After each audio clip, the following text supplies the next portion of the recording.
Case file అయింది. పెళ్లి చేసుకుంటానని చెప్పి తన దగ్గర 9,35,00,000 రూపాయలు కాజేసిందంటూ లండన్కు చెందిన సాఫ్ట్వేర్ ఇంజనీర్ ధర్మేంద్ర హైదరాబాద్ CCSలో ఫిర్యాదు చేయడం చర్చనీయాంశమైంది.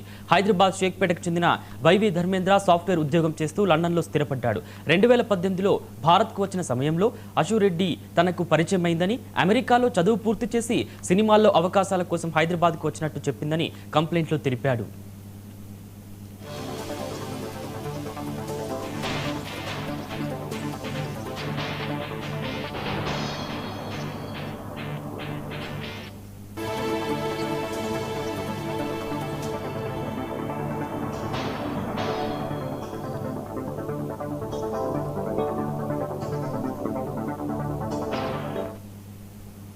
పరిచయమైన కొద్ది రోజుల్లోనే ప్రేమిస్తున్నానని, పెళ్లి చేసుకుందామని నమ్మించిందని, ఆర్థిక అవసరాల పేరుతో డబ్బులు అడుగుతూ కారు, బంగారం, ఆస్తులు కొనుగోలు చేయించుకుని తన పేరిట రిజిస్టర్ చేయించుకుందన్నాడు.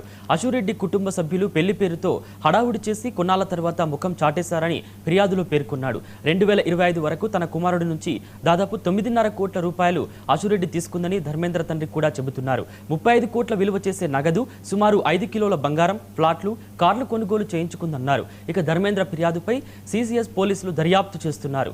అశురెడ్డి సోషల్ మీడియా ద్వారా చాలా పాపులర్ అయింది. ముఖ్యంగా సంచలన దర్శకుడు రామ్ గోపాల్ వర్మతో ఇంటర్వ్యూ చేసి మరింత పాపులర్ అయింది.